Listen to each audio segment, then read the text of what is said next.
7 triples and a home run. She's been an extra base hit machine. Her 12th of the year, and Tennessee's got a runner at second.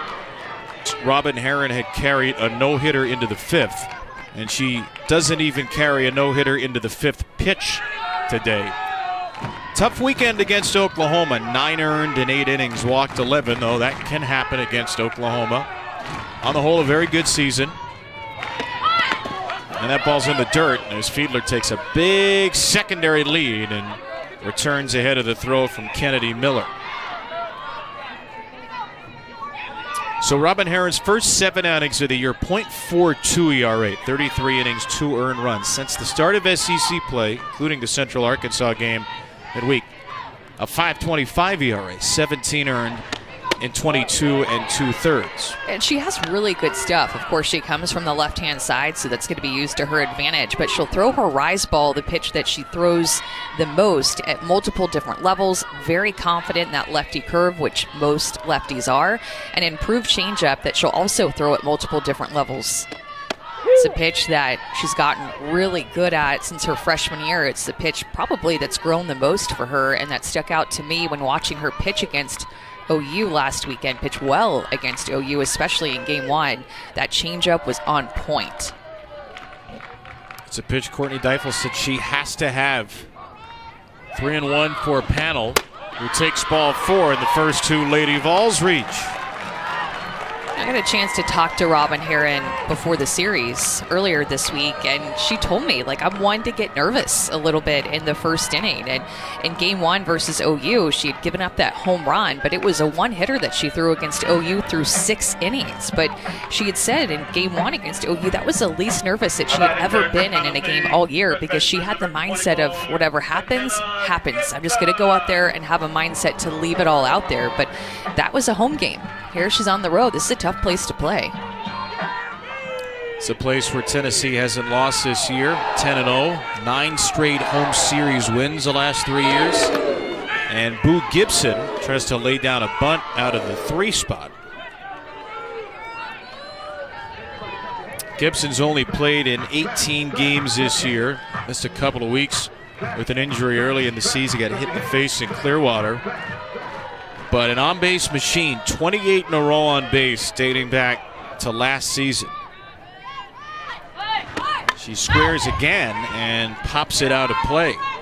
And Robin Herron is going to be a difficult pitcher to bunt against, especially when you're not used to having a short game like a power hitter like Boo Gibson, because of the fact that she has more upspin. So even when she throws her curveball, that upspin is natural for her. And of course, in a bunt situation, she's going to throw it more up, try to get her to pop it up, get ahead to 0-2. As a pitcher, you give up a hit, you walk somebody. Would you have been happy if the next batter showed bunt? Absolutely. Yes. And what would have made me even happier is if I get ahead of her 0-2 without her putting it down, and now I can work from ahead with 2 on. Strike 3, from Mueller now. Cleanup hitter, takes high. Really strong Tennessee offense. Lady Vols at 355, over 1,000 OPS as a team. And Mueller has really stepped up her game. Played everywhere in the infield last year. Been more the regular shortstop this season. 5 home runs. Gets on base a lot, also a good base stealer. Big time rip at strike 1.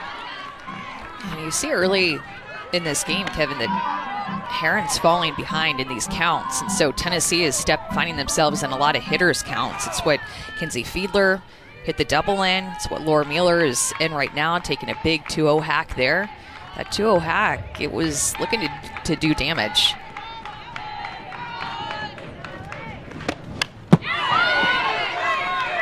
Carbon copy of that swing, and it's 2-2. They're swinging big in these hitters' counts, and Robin Herron is going to have to work more on the edges and try to work from ahead, especially if she can get through this first inning with those nerves underneath her. 2-strike pitch was a changeup last time, and she goes back down and away here.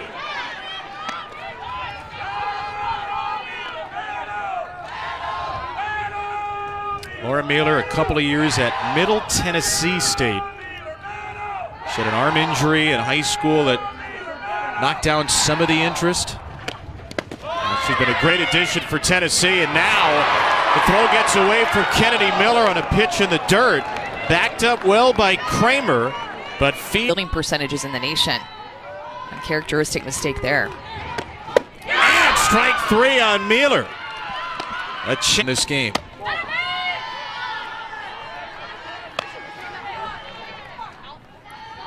Nugent is coming off a career day on Tuesday. 2-run home run and a grand slam against Eastern Kentucky. Knocked in 6. Serious power in the 5 spot. And another seriously big swing. Well, and I think that Robin Herron will be seriously confident if she can get out of this first inning with the nerves that she knows that she feels, and a couple of reaching with no outs. But you can see her start to settle into this inning with every pitch that she throws.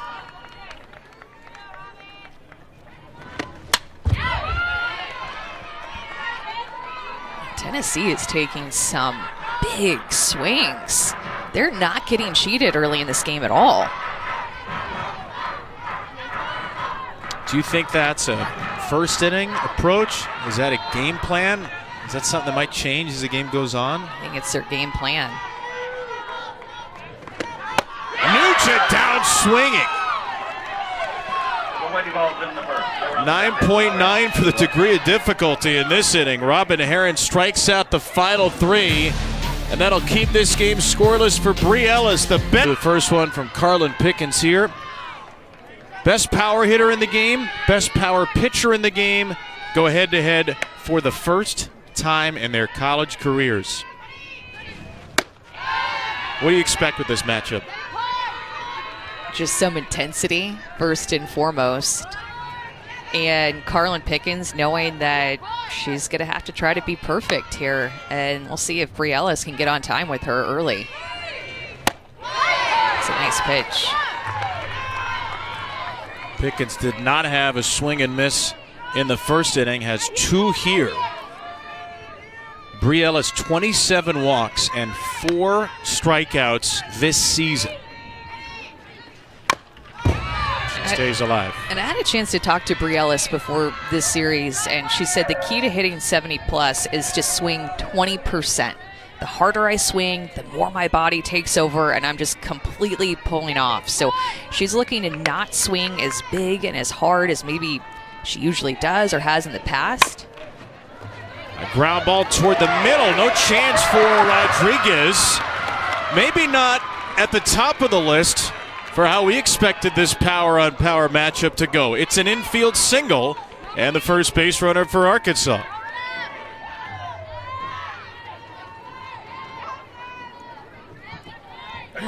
That'll work.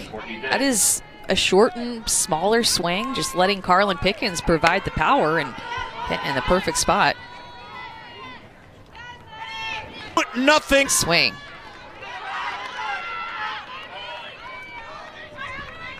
They've become known as the Bash Sisters around Fayetteville. Bri Ellis and Courtney Day, 2 transfers, 2 seniors from the state of Texas. An infield single and a 2-run homer, and a shock to the system against Carlin Pickens, who had allowed 2 home runs in 78 innings this season, and gets a very early visit from Megan Rhodes Smith. And this is even more shocking. Carlin Pickens had not allowed back-to-back hits in the last 72 innings. You have to go back to her second game of the year, to the first inning against Northwestern, February the 8th, and 72 innings of brilliance since, dented on back-to-back pitches to one of the nation's best 1-2 combos.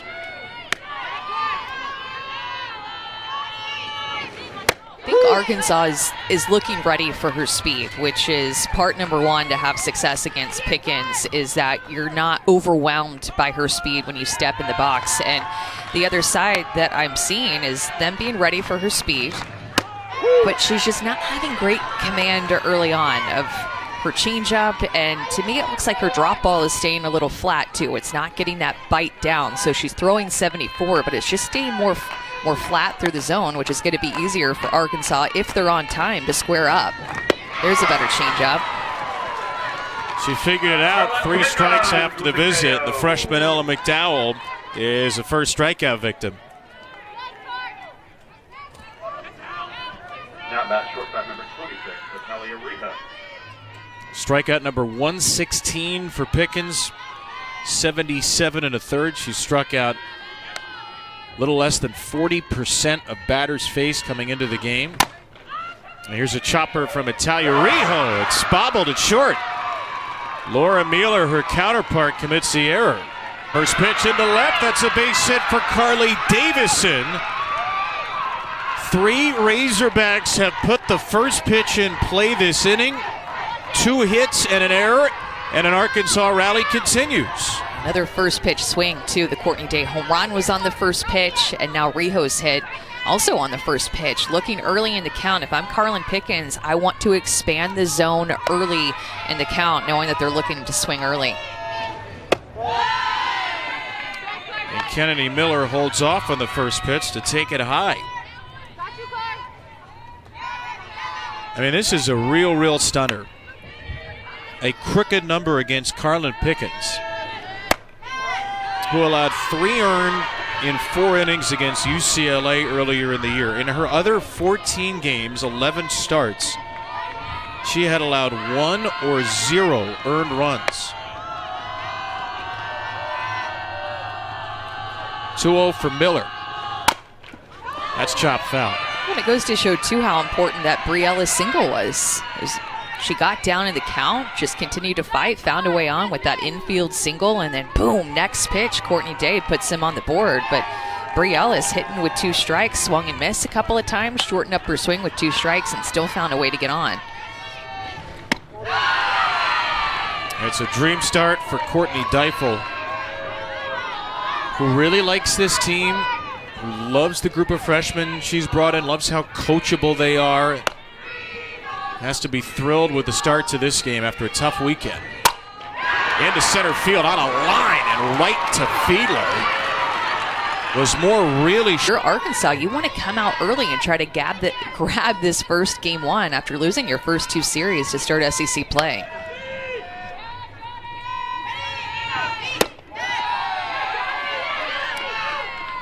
No swing there. Carla Pickens is frustrated now, shaking her head, holding out her right arm after that pitch. She thought maybe it was a strike. Looked a little off, and it was 2-0 now to Reagan Johnson. Another one low, and see the frustration from Carlin Pickens. I mean, this is such a great sign with the approach that Arkansas has against her early in this game. Again, they're not feeling sped up with her speed. They're taking close pitches. They're making her work. Again, like you said, you can tell that she's frustrated, but this to me all started in the first inning when they didn't have any strikeouts. And I said to you, this is a good approach by them, that they're not swinging and missing. They didn't have any swings and misses in that first inning. And now growing off of that first inning already in the second, putting pressure on her. More than half their games, Tennessee's allowed 2 hits or fewer. 3 hits plus the error in this inning. The big one, the 2-run homer from Courtney Day.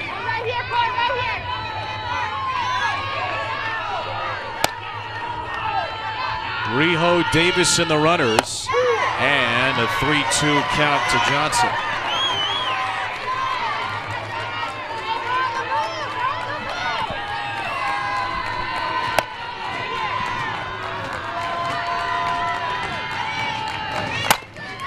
On the ground, that's to short, and a beautiful glove flip by Mueller.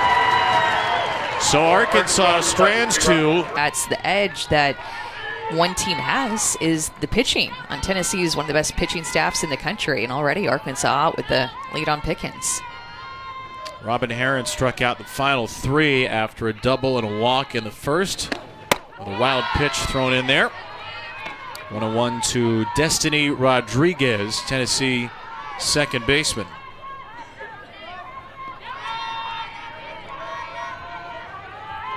Just her 12th start of the year. Rodriguez 13 out of 30, 6 walks.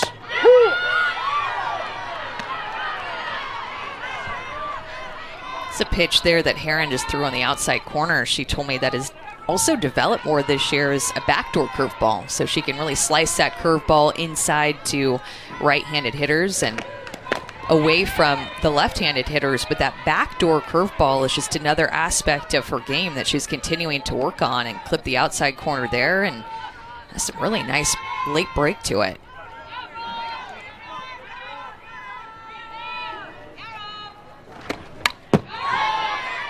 How would you approach Robin Herron as a hitter with all the speeds and spins she throws at you? Looking down, trying to hit that curveball. She wants you to chase her rise ball. She really wants you to chase her changeup too. So with the amount that she throws her curveball, I feel like you know at some point she's going to throw one more about thigh high. There, she throws that changeup again.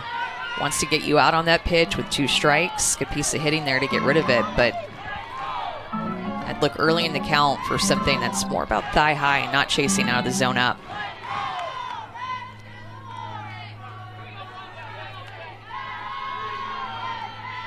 Seventh pitch to Destiny Rodriguez. And a really good take, runs it full. Robin Herron out of Tampa, Florida. 198 career ERA, 239 this year.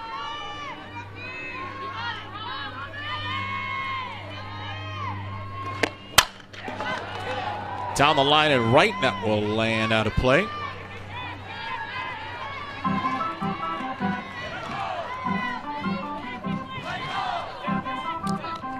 Lady Vols head coach Karen Weekly, year 24. That's her 4th year solely in charge after her husband Ralph retired as co-head coach a couple of years ago.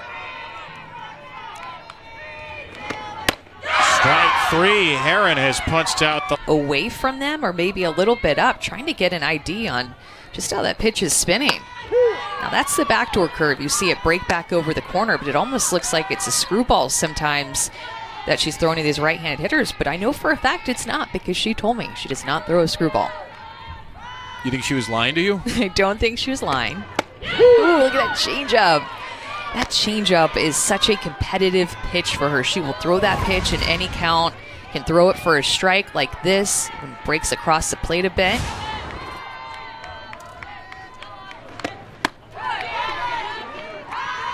Ryan Brown, the designated player. Sophomore making her first start. 3 for 8, 4 walks off the bench.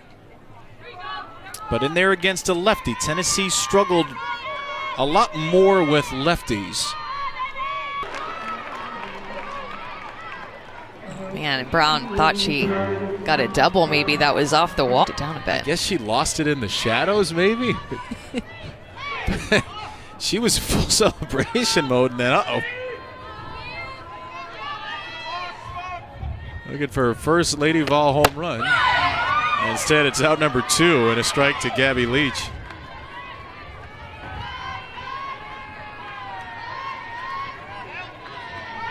Just 3 lefties in the lineup there, 8-9-1. So all stacked together for Karen Weekly.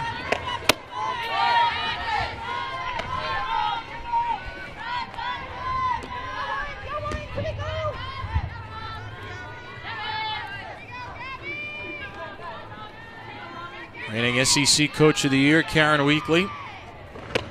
And her team has been shut down in succession since the first 2 hitters. 6 in a row with 5 strikeouts for Herron.